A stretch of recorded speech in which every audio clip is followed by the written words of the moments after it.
Hello, everyone, and welcome to episode 6 of the Dorothy L. Sayers podcast. I'm Lindsay Ann Scholl, and just like last time, the title for this episode, Creed or Chaos, was stolen from Sayers herself.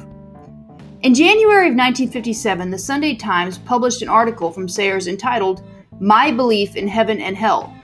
That same month, Sayers wrote to her friend and said, Believe me, I was in no way responsible for the personal note which the Sunday Times contrived to insinuate in its headline.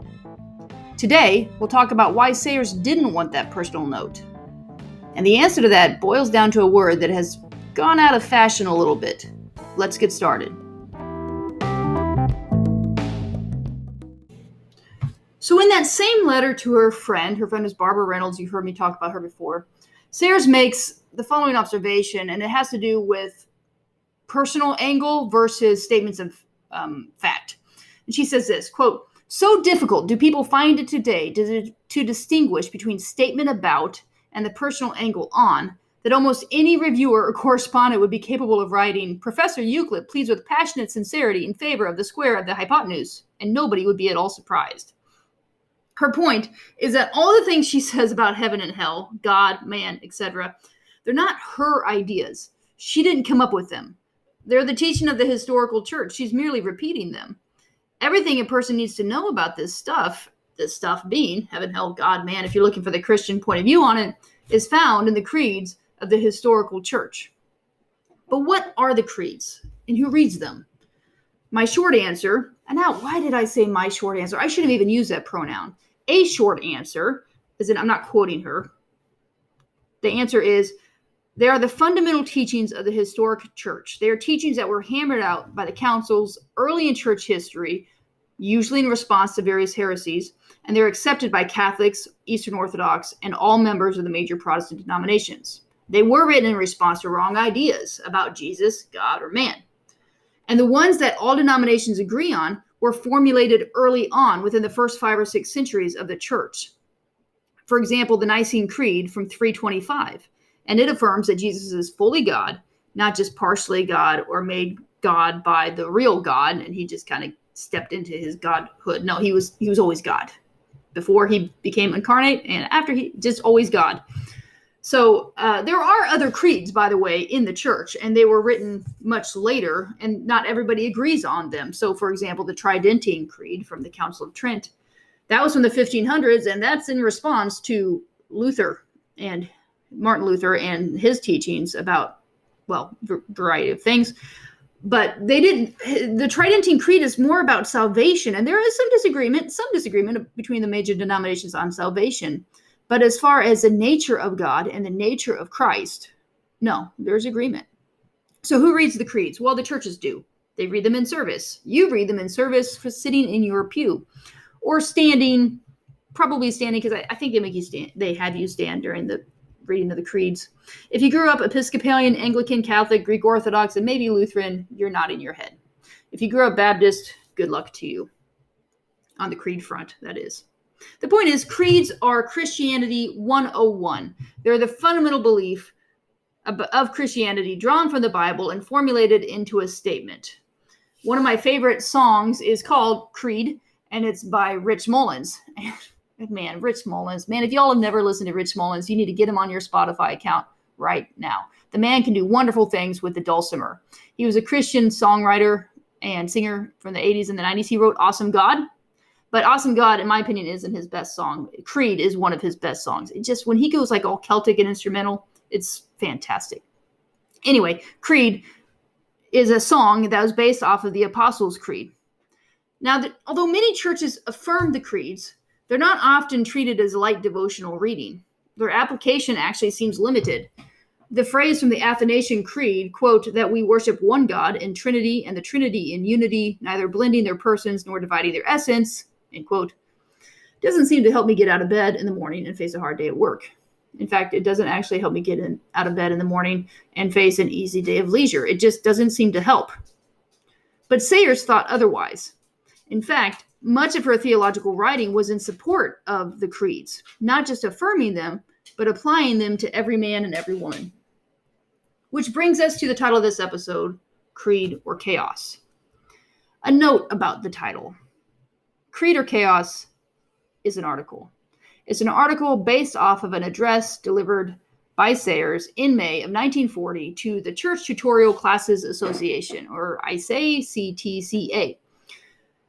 Just a side note, so y'all can feel sorry for me, it was super difficult to find that information. I've got a couple of different books here with that essay, Creed or Chaos, in them, but none of them have this nice little introductory material that says this was originally delivered in May of 1940 to the CTCA.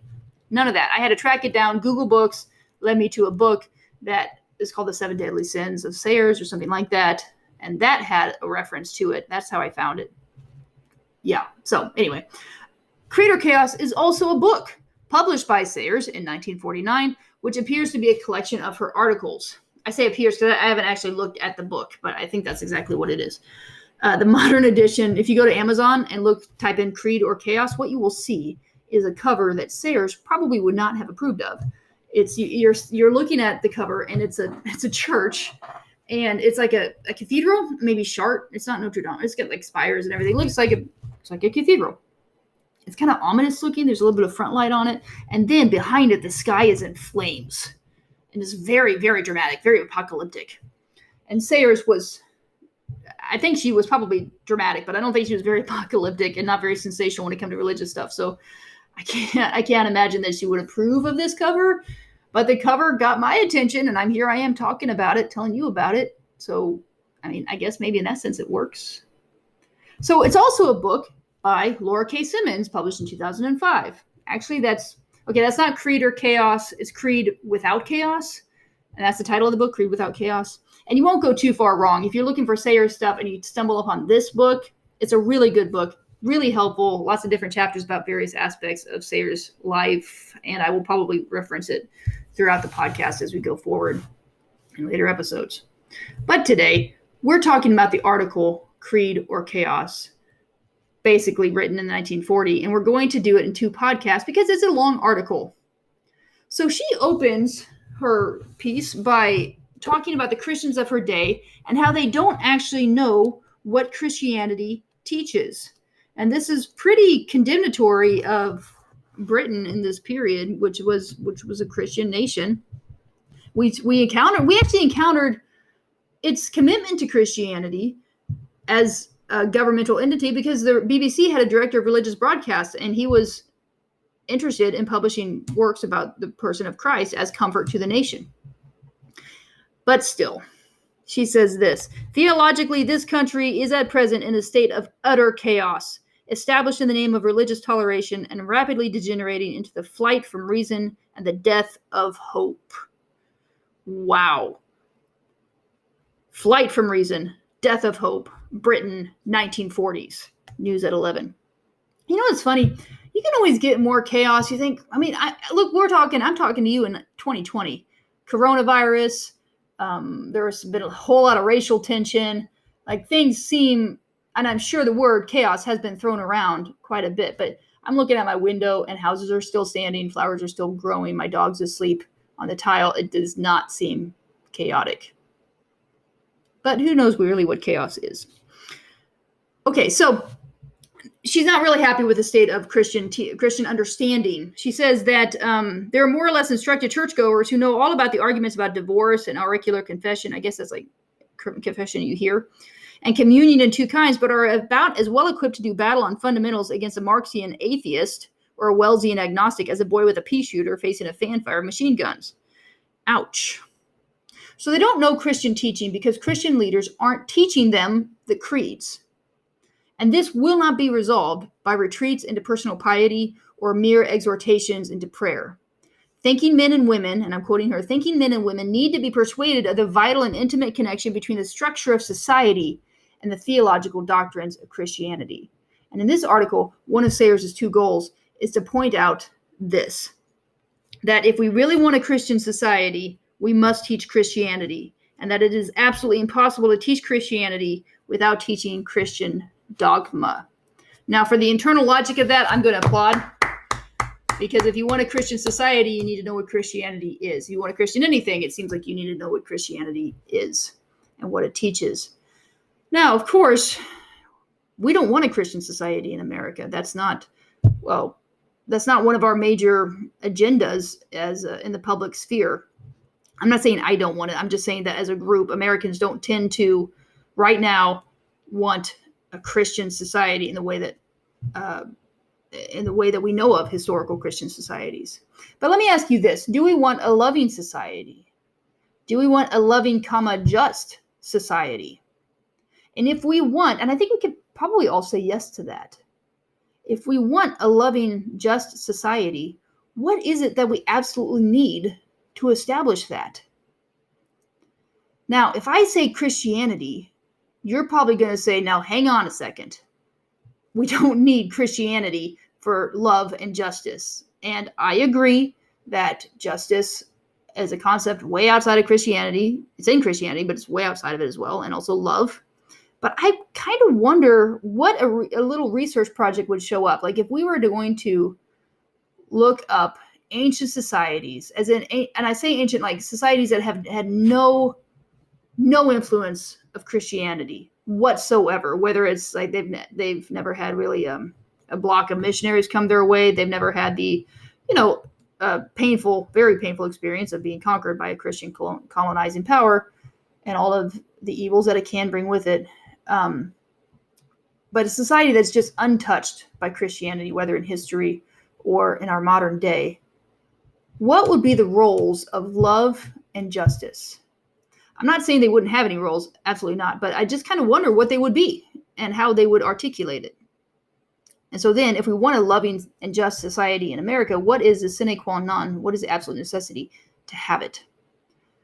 Okay. That was a digression. Back on track. The leaders in Sayers' day aren't teaching the creeds because they think they're boring or non-applicable. And she quotes one Dr. Selby, who had been the principal of Mansfield College, and he claims that, quote, and I'm going to quote as soon as I find the page. Here we go. The rise of the new dogmatism, whether in its Calvinist or Thomist form, constitutes a fresh and serious threat to Christian unity.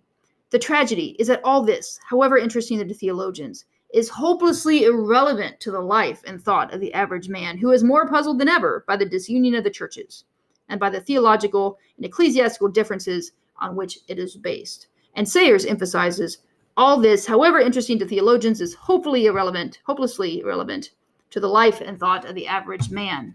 Bam.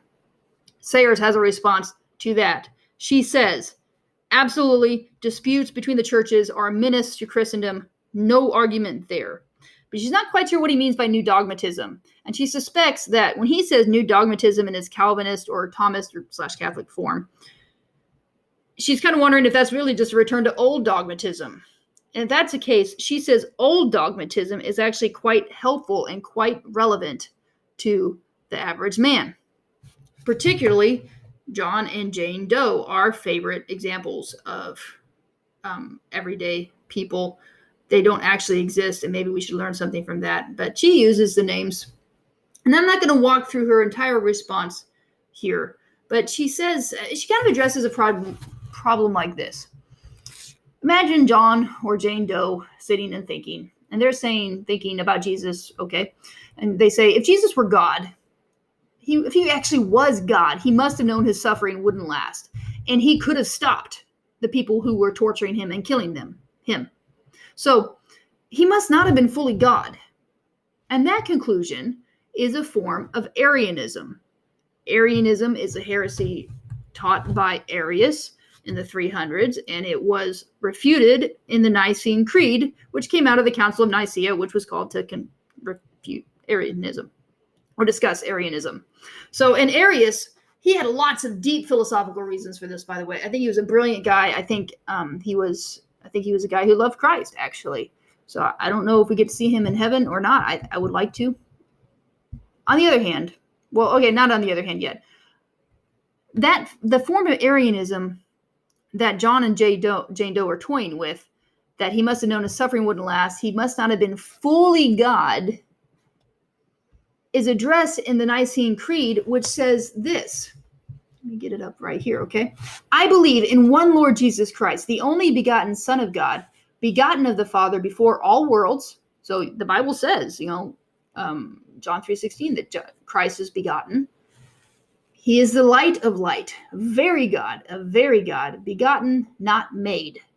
being of one substance with the Father, by whom all things were made. This is Jesus, by whom all things were made, who for us men and for our salvation came down from heaven and was incarnate by the Holy Ghost of the Virgin Mary, and so on. So not just saying Jesus is God, that's weak sauce.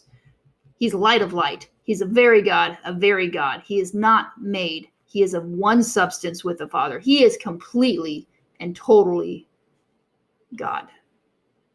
On the other hand, Jesus didn't do anything wrong, so he can't be entirely man, can he? I mean, he's completely and totally God. Can be totally man. Wasn't he tempted? Maybe he just looked human. Maybe he just had the appearance of humanity and being tempted and whatnot, but he actually wasn't. Well, that's Apollinarianism, which maintained that Jesus had a normal human body, but a divine soul. So not human soul, divine soul inside a human body. Or it could be Docetism, which maintained that Jesus only seemed to be human. Both of these, and they're all named after, well, Docetism is, I told you earlier, is named after the word for seeming, but Apollinarius is named after the founder of the heresy, or the main proponent of the heresy. Both of his ideas that he's either not, he had a human body, but a not human soul, or that he seemed human in appearance, but wasn't really human, they're both addressed in the Athanasian Creed, which says Jesus Christ is both God and human equally. And that is what the church affirms. And Sayers says this. Now, this doesn't fit seamlessly into what I just said, but I just like the quote, so I'm going to read it. And I think you'll like it too. Okay. As soon as I find it, I'm going to read it. Here we go. We must insist upon Christ's possession of a reasonable soul, as well as human flesh. We must admit the human limitations of knowledge and intellect. We must take a hint from Christ himself and suggest that the miracles belong to the Son of Man, as well as to the Son of God. We must postulate a human will liable to temptation, and we must be quite firm about, quote, equal to the Father as touching his Godhead and inferior to the Father as touching his manhood, end quote. Complicated as this theology is, the average man has walked straight into the heart of the Athanasian Creed, and we are bound to follow. Okay, and then she says that these creeds come out of pressure of urgent circumstances. Like people were teaching this and the church had to respond. So this isn't an ivory tower experience. This is, wait, this guy on the street is preaching that Jesus isn't fully God. That's a big problem. We have to deal with that. That's kind of the context. So all of this stuff is codified in the creeds, and it comes up in various ways even today. If you hear someone say, God can't stand to be in the presence of sin, so he sent Jesus to come incarnate in the flesh and die for our sins. Well, on a way, that's true. I mean, God can't stand to be in the presence of sin, and Jesus did come in the flesh. But that is also a version of Arianism, because it's suggesting that Jesus isn't fully God. I mean, if Jesus is fully God, he obviously could stand to be in the presence of sin because he ate with sinners and, walked around with them and all sorts of stuff. Sayers then references Selby's fear that the insistence of dogma divides Christians. And to this, she offers two responses. First response is, I find it pretty convicting actually, is Christianity has offense in it. We can't present it in such a way that it will offend nobody. And it's possible, hopefully I've done a good job at representing Christianity, and there may be some offense here. And for me, this thing hits home because I really do want to be sympathetic and considers others' views. I don't want anything I say to be used against me. That seems good to an extent, to be sympathetic, to consider others' views. But to what extent, this is a question I don't have an answer to. I think I have an answer for me. What extent did Jesus consider other people's opinions? Now, he did consider other people's pain. He did consider their hopes. He did consider their comfort even. He considered their fears and their sin and their joys. But how much did he consider their opinion? Possibly not that much. So her first response, Christianity has offense in it. It's going to divide. Second response is that there's actually a great deal of agreement among Christians because of these creeds. These creeds are the creeds that all major denominations agree upon. So at the very least, they shouldn't divide us from fellow Christians. They may divide us from other people because of point one. But from other Christians, there should be agreement in Rome and Geneva if you're really sticking to the creeds. Now, at this point, she goes on to talk about 7 key positions of the church. But we're going to save this for later for part 2 of this podcast. And by the way, we've been having weekly podcasts. I think I'm going to go to every other week just to kind of get my mind wrapped around things and to deliver for you a better, maybe a slightly better listening experience or thought through experience. Back to the creeds. Whatever you think about all this, the creeds, okay, whatever you think about the creeds, here are 2 takeaways I want you to get about Sayers. One, she wasn't trying to do her own thing, spiritually speaking. She didn't want to, if you think about it, forming a new religion, like innately, if you say this is a new religion, then you're already, I don't know, it's kind of weird. Like it seems like you don't want to form a new religion. You want to access truths that have been there and you are just relaying them. They're universal, eternal truths. Sayers wasn't trying to do her own thing, spiritually speaking, as I said. She was just trying to affirm what the historic church said about the creeds of the Christian, about the creeds. Wait, let me rephrase that. She was trying to affirm the creeds, which are what the historic church says about these issues, God, man, etc. That's point 1. Point 2, she had a great deal of respect for the average educated reader. She thought that the average educated reader could handle big universal questions. And you see this everywhere in her writing. And I'm reading a book right now called The Mutual Admiration Society, How Dorothy L. Sayers and her Oxford Circle Remade the World for Women. And the author, Mo Moulton, argues that this is one of her, not just Sayers' argument, but her friends. When they graduated from Oxford, they wanted to use their education to bring all the good stuff that they'd taken in.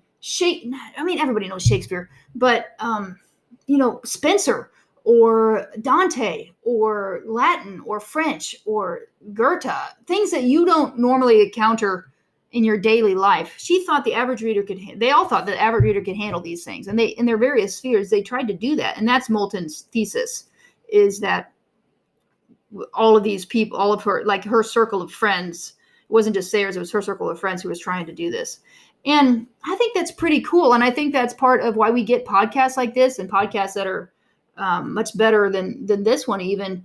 I think that's why classical education has an increase today in America, that we can handle Latin. We can handle ancient Greek. We just need to be trained in it. And it's worthwhile for us to think about these things. It gives life to us. So this was what Sayers was trying to do. And I think it was pretty great.